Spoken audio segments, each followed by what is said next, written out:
Welcome to Spruce Grove Alliance Church, your home.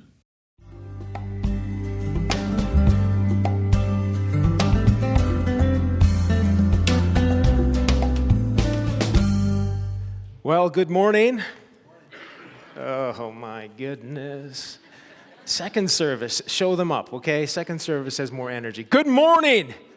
Yes, there we go. Here we sit at the cusp of a brand new year, and we are expecting God to do great things in our lives and in our church collectively as we seek Him.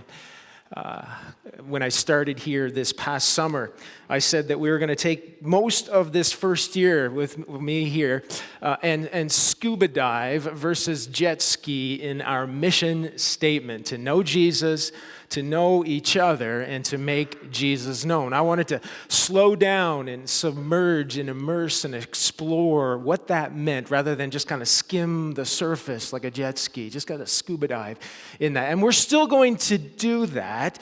But this January, we're going to pause for an interlude, singing the same song, and for 3 weeks, we are going to discuss some further application of what it means to know Jesus before we jump into knowing each other. And we are doing this series called Disciple Shift. January, I love to talk vision, inspire vision in January. And so for the next 3 weeks, we're going to talk about disciple shift. Not that we are going to change or shift anything about our vision. It is pretty rock solid, but that there are some shifts that we all need to make in our hearts to keep pace with what God is doing and wants to do here at Spruce Grove Alliance Church. Driving a manual standard or a stick is becoming a lost art. How many here know how to drive a standard transmission? Well, they say that there were more electric vehicles sold last year than standard, so it's coming a dinosaur. So I have one. I love to drive it. But when I was a kid, when I was 16 and I got my license, driving a standard was the coolest thing. How many remember that? My age, 40 years. There was the cool. If you could drive a stick, you were really cool. And so I begged my dad as a 16-year-old when I got my license, teach me how to drive a standard. I can do it, Dad. And so we had the nice family vehicle, and we had a 1984 Ford Ranger, and that was a standard. And so I begged my dad if he would teach me to drive a standard. And you know how this works. You go to an abandoned parking lot, or you go to a back road somewhere, and you do the bunny hop whiplash jerk, right? You've been bunny hop whiplash jerk, and you do that about 7 or 8 or 10 times, and the person teaching you is getting really frustrated, and they're like, no, don't let the clutch out so fast. Give it more gas. And all I heard was give it more gas. And my dad says, give it more gas. And finally, after a few of those bunny hop jerks, I got it going. And I was moving, and I floored it in first gear. I was so excited, I forgot there was anything past first gear. And it's redlining. It's like going rev 6, 7, 8. And the red engine is just revving. And all I remember is my dad over top of the revving engine yelling, shift. That word, not the other word. Shift. Although if I didn't shift, it might, anyway.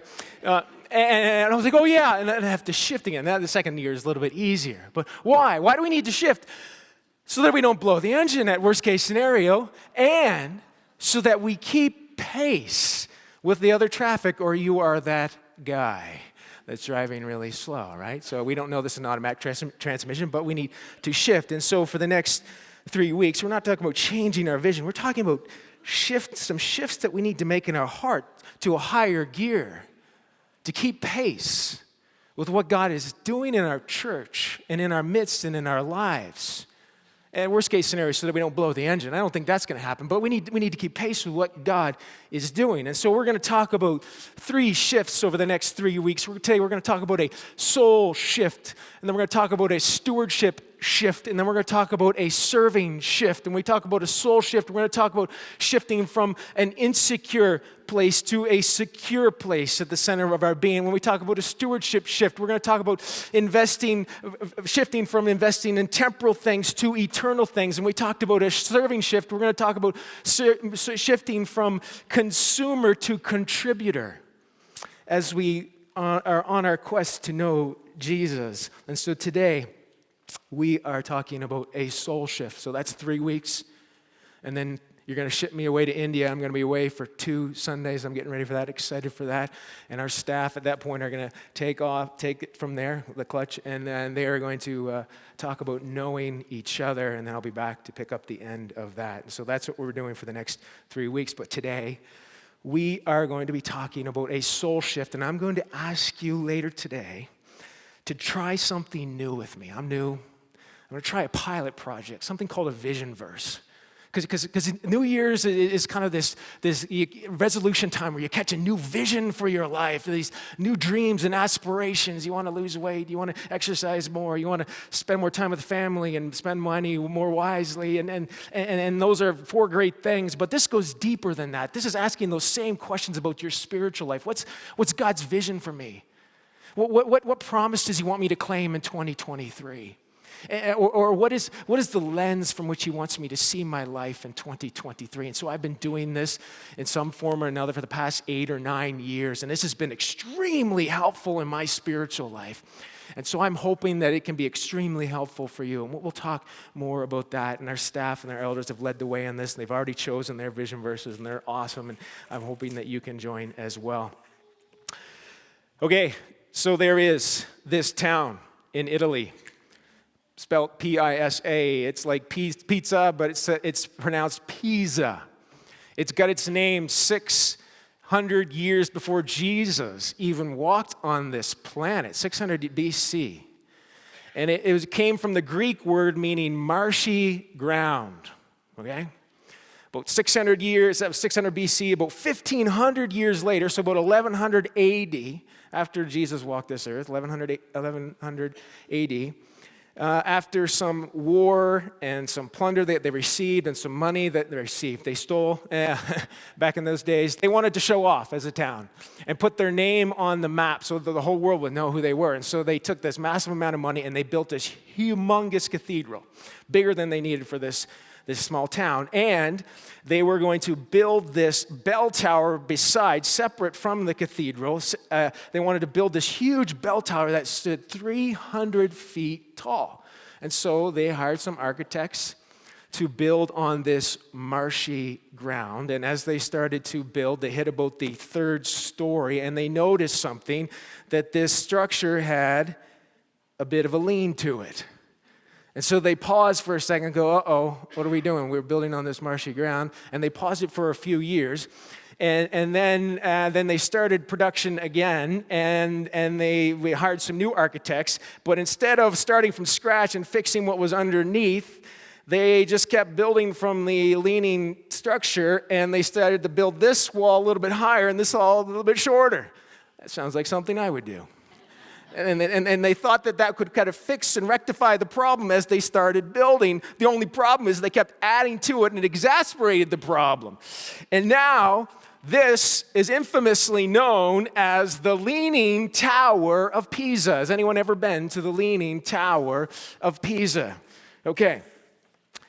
They were originally supposed to build this 300 feet. But it is 185 feet. And the problem is that little thought was given to what lies beneath in this marshy land, this sandy ground. And it has a bit of a lean to it. And over the years, there's been millions and millions of dollars spent, and all kinds of engineers and architects have been tasked with trying to keep this thing from collapsing. All kinds of stuff. And the latest one was in the 1990s. They wrapped these big steel rods around this structure, placed 800 tons of lead around the base, trying to pull it back because it was leaning too much. They poured concrete around the base. They drilled thousands of little holes into the base, inserting this grout, which exacerbated the problem. They tried to digging soil out from underneath of one side and infusing soil on the other side, and they've only been able to push it maybe 1 degree back, but they feel it's stabilized. But they only allow 45 people in that facility at one time. So it tells you how much faith they actually have in that thing, right? So that building stands 185 feet tall, and I did some measuring here this week. From that little structure where I was standing to this line that I put right here is 17 feet. It leans 17 feet at 185 feet. Can you imagine? From here to there? That's called an engineering catastrophe, a disaster, an epic fail, if you will, okay? And now, 1 million people a year, and including some of you guys who have gone to it, spend $26. So they bring in $26 million a year to go see an engineering catastrophe. It's famous for all the wrong reasons, not the reasons that the people originally intended. And here's the thing. Here's where we're going with this. It was built on this insecure, unstable ground, an improper foundation. Have you given thought to the foundation of your life and what lies beneath? Have you given thought to the foundation of your life? Is it a secure place? Is it a stable place? Or is it an insecure place? Have you given thought to the foundation of your life so that you don't become famous for all the wrong reasons, or maybe even end up collapsing? Jesus talked about this exact same thing at the end of his most famous sermon ever, the Sermon on the Mount, in Matthew 5, 6, and 7. I did a series on the Sermon on the Mount. Someday we'll get there, and I called it Best Sermon Ever. Isn't that clever? Not meaning at all that my sermon was the best sermon ever. Mine was going to be a mediocre sermon at best, about the best sermon ever. But at the end of this best sermon ever, Jesus starts talking about foundations. And at the end of his best sermon ever, like every speaker wants to do, he wants to give the audience a memorable morsel that kind of encapsulates everything that we've just talked about, that gets them thinking about it and sticks in their brain so that they can think about it in the days to come. And so Jesus, as he's ending his best sermon ever, he wants to give his audience a really good one. And Jesus draws from some experience that he probably had in his past, from what his father taught him. Like all speakers do, we use anecdotes from our own life. And his father, Joseph, was a carpenter. And Jesus ends talking with a carpentry illustration. In fact, in the Sermon on the Mount, he's already used a carpentry illustration. If you remember, he talks about you see a speck of sawdust in somebody's eye, but you have a plank in your own eye. You can almost picture that was something that happened to Jesus. He's like, Dad, I get this sawdust in my eye. And he's like, oh, I'm going to use that later. But then at the end of his sermon, he goes back to these carpentry skills that his father probably taught him, and he talks about the most important thing that you need to do when you build a house. The most important thing before you do, and I imagine, before you build this house, and I imagine that you can guess what that is. Let's read Matthew 7, 24 to 27. He says, therefore, everyone who hears these words of mine and puts them into practice is like a wise man who built his house on the rock. The rain came down, the streams rose, and the winds blew and beat against the house, yet it did not fall because it had its foundation on the rock. But anyone who hears these words of mine and does not put them into practice is like a foolish man who built his house on the sand, like the Leaning Tower of Pisa. And the rain came down, and the streams rose, and the winds blew and beat against the house, and it fell with a great crash. When I was in Sunday school, we used to sing a song. How many remember this? If they were in Sunday school, the wise man built his house upon the rock. The second verse goes, and the foolish man built his house upon the sand. And the rains came down and the floods came up. Some of you guys are doing this, the actions. This is good. But what I always remember we did, just like at VBS, is at the very end, because I was a boy that loved kind of muscle movement, at the very end, and the house on the sand went splat, and we would all just crash on the ground as hard as we could. So we're going to do that right now. It'd be a very tactile way to illustrate this point, right? Yes, it's a very abstract illustration that Jesus uses here. We're talking about building a house, but we're not talking about building a house. We're talking about building our lives. And Jesus is telling us here to give careful thought to the foundation of our life. Is it built on something secure, or is it built on something insecure?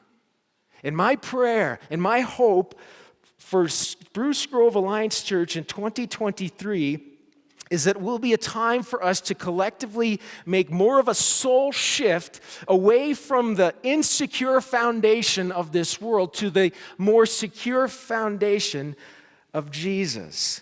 Now Jesus has just done some pretty intense teaching in Matthews 5, 6, and 7 in the Sermon on the Mount. In fact, we call the Sermon on the Mount a kingdom manifesto. Kind of like a nation, before a nation is starting, they have a Bill of Rights, a Charter of Rights, or a Constitution. This is what they're kind of stacking hands on to agree. This is how we're going to live. This is our mode of operation. These are fundamental principles that we are going to live by as a nation. Now remember what we talked about in the Christmas series. The kingdom of God, the kingdom of heaven, is not a physical kingdom. It's a spiritual, invisible kingdom. We don't see the kingdom of God at the World Junior Hockey Tournament or at the Olympics or at the UN, okay? It's an invisible kingdom. We live as wheat among weeds in this world, no matter what kingdom we are part of and what Bill of Rights, Charter of Rights, Kingdom Manifesto is here on this physical world. We have a higher one that we live by, which is the Sermon on the Mount.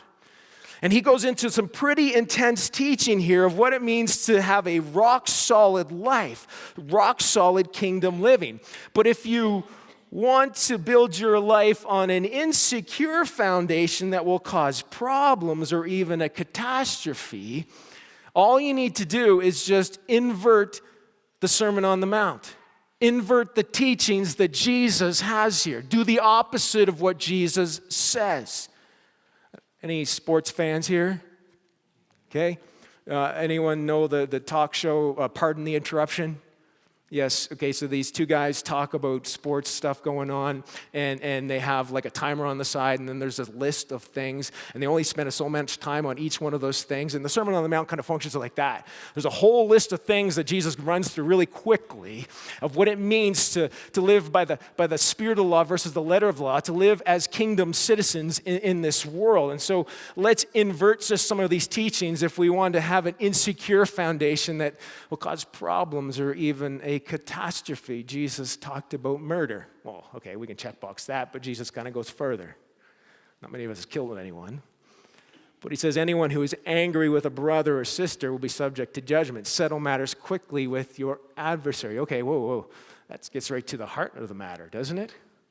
So okay, that's what Jesus is telling us if we want to build a rock-solid foundation. But if we want to have an insecure foundation that might cause problems, or even a catastrophe, live with large amounts of contempt for others, not mending relationships quickly. Ooh. Okay, let's keep going. Adultery, it's not just a physical act. Jesus says if anyone looks at a woman lustfully, he's already committed adultery with her in his heart. So that's a rock-solid foundation. But if you want to have an insecure foundation, have eyes for people who are not your spouse. I think even the world would agree that one. Jesus talked about divorce. He says if anyone divorces his wife except for sexual immorality, because in those days it was just like it is today. They were just like, oh, the first trivial matter, they were like, I'm out of here. I divorce you. They could do that, and we could get into that. But so that's a rock-solid foundation if you are committed to your marriage. But if you want to have an insecure foundation, don't do the hard work of relationships. Run at the first sign of difficulty. And Jesus talked about oaths. He says, don't swear an oath. All you need to say is simply yes or no. And so they were saying, I swear on my mother's grave. So they were adding those phrases to some of the things they were saying. So they were saying, this is ultimately honest right here, which inferred that some of the other things that you were saying weren't as honest. So there's kind of degrees of honesty of what you're in your speech. No, he says, just simply your yes be yes, your no be no. And so that's a solid foundation. But if you want to have an insecure foundation, don't speak in a way that builds trust with others, but speak in a way that people question the validity of your stories. And Jesus goes on to talk about revenge, an eye for an eye. Do not resist an evil person. If someone slaps you, turn the cheek. That's a rock-solid foundation. But if you want to have an insecure foundation, constantly live keeping score of who needs revenge and never be able to let things go. I think you know that deep down, don't we? Love your enemies, he says, and pray for those who persecute you. If you only love those who love you, what will you get? If you only greet your own people, what are you doing more than others? That's a secure foundation, but if you want an insecure foundation, stay in your own clique and convince others to hate people who are not like you. And Jesus has gone just a few more, giving to the needy, prayer and fasting. These are really good things. He says, so when you give to the needy, when you pray, when you fast, don't do it to be seen by others. Do it privately out of your devotion to God. That's a rock solid foundation. An insecure foundation is do good things for show, not out of a genuine love for God. A few more here. Treasures in heaven. We'll talk about this next week, but don't store up for yourself treasures on earth, but store up for yourself treasures in heaven. That's a rock solid foundation so that money doesn't have a control on your life. But an insecure foundation is getting worked up about everything and don't trust God that he will help you deal with whatever hard things may come. Now that was supposed to go with the worry one. Don't get worked up about everything and don't trust God that he'll help you deal with whatever may come. And the last one, judging others. Don't judge others. Why do you look at the speck of sawdust in your brother's eye and pay no attention to the plank in your own eye? There's his carpentry. Well, here's the insecure foundation. Live with a superiority complex, nitpicking other people's lives, ignoring the skeletons in your own closet. So if you want to have an insecure foundation, do those things, and like the Leaning Tower of Pisa, you'll become famous for all the wrong reasons. But Jesus says here, build your life on the rock-solid, secure foundation. What is it? It's Jesus' words. And Jesus is the living Word who inspired the whole Word of God. And it's not just reading the Word, but it's letting the Word read you. It says here, everyone who hears these words and puts them into practice. It's reading the Word and letting the Holy Spirit have it come alive in your life. Why is that important? Well, in this little illustration that Jesus gives, Jesus tells us that there's going to be some storms that come into our life, some unpredictable storms. And I love that Jesus is honest enough to tell us that there's going to be storms that come into our life. So I'm from the East Coast, and you'll call me a newfie, but I'll own that. I don't know if you've ever heard of this Newfie weather station, okay? A rock here, not to be confused with the rocks that we're talking about here in this illustration. But this is called a Newfie weather report. If the rock is hot, it's sunny. If it's wet, it's raining. If it's cool, it's overcast. If it's white, it's snowing. If it's moving, it's earthquake. If it's missing, it is stolen. Right? You know, sometimes that's about as accurate as our own weather predictions, isn't it? You know, despite all of our technology these days, the best that we can guesstimate what the weather's going to be is maybe 7 or 8 days out. After that, it's a guesstimate. We've all been there, right? We know this. And the same goes with storms in our life. We can't predict them. We can only prepare for them, right? What if we could look at the calendar of 2023 and say, okay, there in March, I'm going to face this storm in my life. There's going to be some sickness in me and my family. In April, we're going to face this little storm in my life. There's going to be some relational difficulty. In June, we're going to hit this financial difficulty. In August, we're going to have this family difficulty. There's going to be, what if, can we predict the storms? No. Who could predict the storms standing at the front of 2020? That happened in the world around us and then happened in our life. Who could predict the storms that happened in 2021 or 2022? We can't predict the storms. On the left there is a friend of mine that posted that on Facebook from a memory that they had from their daughter. She made a list, an agenda of things she wanted to do. We've all made lists of things that we want to do, right? And we know that that list can totally be thrown out the window by a storm that we face. We can't predict the storms, we can only prepare for them. And this is where a vision verse comes in. A vision verse is asking God to show us what He wants to do in our life in the new year. I've done this for about 8 years, and this has been an amazing for my own spiritual development. And like I said, New Year's is like New Year's resolution time, where we catch a vision for new dreams and possibilities and changes and aspirations that we want to do in our life. And often it's like, I want to spend more time with my family. I want to be wiser with my money. I want to eat healthier and exercise more. And that's great, but a vision verse is something that goes even deeper. It's asking those same questions about our spiritual life. What is God's vision for me? What promise does he want me to claim in 2023? Or where does he want my rock solid focus for the year, despite what storms may come? How can I build my life on this rock solid foundation versus the insecure versus the insecure things of this world?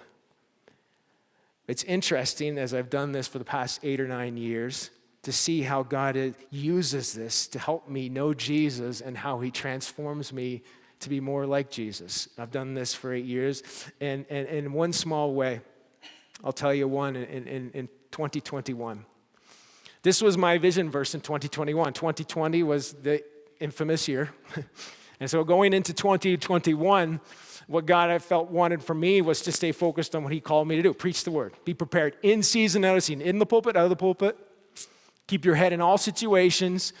Endure hardship. Do the work of an evangelist. And that was going to be my rock solid focus for that year. I didn't know what was going to happen. I didn't know what was going to happen in the year. I didn't know what storms to predict. But that was what I felt God wanted me to focus on. I didn't spend a pile of time. I prayed about it and I said, okay, this looks good, God. This is Paul's advice to Timothy. I'm a pastor. I'm going to take this. Here we go. February, I needed to buy another vehicle. Other one kind of went kaput, so I had to buy another second vehicle. We had a nicer vehicle. I had to buy a second vehicle. I found this one on Kijiji. It was a. I tell people I bought a jet. It was a Jetta. It was a 2006 Jetta. Okay, and I was off the south end of the city, around Ellerslie area. I found the guy who took a mechanic in my church down to see it. It looked okay. We bought it. It was about $4,500. Brought it home. Started driving it. It was in decent condition. About a month later, I get a letter from Alberta Transport. Alberta Transport tells me that the previous owner of this Jetta that I just purchased brought it in from out of province, from BC, and we all know that you need to get an out-of-province inspection, a $200 money grab, and they somehow didn't do it properly, or the person that they took it to wasn't certified, and they were kind of investigating all these things. And so I called the guy, and he talked about this. And so I needed, after I purchased the vehicle, to go and spend $200 and get a safety inspection on this vehicle so that I could drive it. I was like, oh, okay. So I had a guy in my church, his mechanic. I took it to him, and the $200, and he calls me back kind of sheepishly and says, you're not going to like this, but I found about $1,500 worth of work that needs to happen. I'm like, and there was like another couple $100 worth of stuff that I needed to do to the vehicle too. So it was like $2,000, and I was like, I didn't have $2,000 at the time. But then I come back to my vision verse: keep your head in all situations, endure hardship, do the work of an evangelist. It's like, okay, God, you've called me to that, so you're going to provide. And God did provide. He did. And so, okay, great. A few weeks later, okay, I get a text from the guy who sold me the vehicle. And he told him that Alberta Transport had reached out to him because they were kind of trying to chase this whole thing and what was going on. And he understood that I needed to get a safety inspection on this vehicle. And he said, I feel bad about this, in the text. I want to give you some money. I was like, wow. I texted him back, you are a solid dude. Thank you so much. And I would said, don't worry about it. My God has provided for me. You don't have to give me any money, okay? And then I hit send. And then I remembered my vision verse. Preach the word. Be prepared in the pulpit and out of the pulpit. And so I quickly started sending another text to this guy. I was like, okay, why don't we do it this way? I remembered it was around Ellerslie and Ellerslie Road. And I was like, why don't you go to a Christian church this Sunday? There's Ellerslie Baptist just down the road. I remember driving by it. I don't know anything about the church. I'm assuming it's a good church. And I was like, go to this church on a Sunday, and then just sit through the service, and we'll call it even. And he texts me back, and you know how you're waiting and you see that they're texting. and he texts me back, and he says, why don't you explain your concept of salvation to me, and I'll explain my concept of salvation to you. Okay. Here I am typing in the world's smallest keyboard. This is the hardest sermon I've had to preach, trying to tighten it out. Not too long, and pastors is hard. And not too long, explain the whole thing of the cross and the resurrection, explain the whole gift of salvation. And he was a Muslim. He pushed back on some things, and we kept going back and forth. And I'm going, I see what you're doing here. I see what you're doing. It's not about the car. I'll break 10 more cars for you if it means that you can do that. Do you see how that was? And now, I wish there was a great story, end of that story, and he came to Christ. I don't know where this sits. We text every once in a while. I send him sermons. My sermons. But do you see how that was the lens from which I viewed my life? Do you see how that was my rock-solid focus no matter what storms came? Now, a $2,000 bill on your vehicle is not a massive storm. It's a drizzle. But we don't know what storm's going to come our way in the new year. It may be, hopefully not, but a tornado. Where's our rock-solid focus? And this is what I want for you this year. I love for you just to sit with this expectation, with this vision verse, and say, what's God going to do with it? How's he going to get me to know more about him and transform me into be more like Jesus? And so I'm going to ask you to join me on this pilot project. And our staff and our elders have already enthusiastically jumped on board, and they've chosen a vision verse, and they all are there and leading the way for us. And here's what I'd like you to consider. When you came in today, you were given 2 of these business cards that say, Vision Verse 2023, your name and a reference on it. And one of those is for you. What I want you to do is, if you want to be part of this, and I encourage you to do it, it's really easy. Just think about a vision verse, write your name and a vision verse reference on there, and then put that in your Bible maybe as a bookmark. Put it on your mirror when you're brushing your teeth, so every day you see it, and you're like, oh yeah, that's my vision verse. This is what I want. I'm asking God to work in my life this year. I'm resolving to God to do this in my life this year. So that's for you. The second one, I'd love for you to consider just bringing it forward and placing on either of these tables here, because there's something about just coming forward and solidifying it and putting it down and laying it on the table, our vision, all of our vision verses here. And then we're going to find a way in our foyer to display it all year on this TV screen, and we can see all different kinds of people's names and their vision verses there, and it's just going to be really encouraging. Now, if you're not ready yet, and maybe you want to give it some thought, that's okay. This week, there'll be kind of a link in the loop, and you can submit it online, or next Sunday, you can submit it as well. Or even if you're like, maybe you don't know this whole Bible thing, and you're just kind of peering over the fence at it, and you're like, I kind of want to do that, but I don't know what verse to choose. Come talk to me or to one of our pastors. That'd be an awesome conversation. I'd love to chat with you about what one of those would look like. And so I'm going to ask you, as we sing this last song, I'm going to ask the worship team to come out. We're going to build our life on the Word.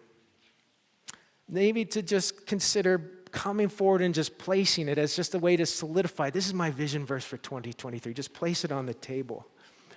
What could God do in our church, in our lives, if we all made this shift away from the insecure, unstable foundation and more towards a secure and stable foundation? Perhaps we would become famous for all the right reasons. Or more importantly, Jesus would become famous in and through us. Thanks for listening to this week's message from Spruce Grove Alliance Church. For more information or to hear past messages, please visit sgac.net.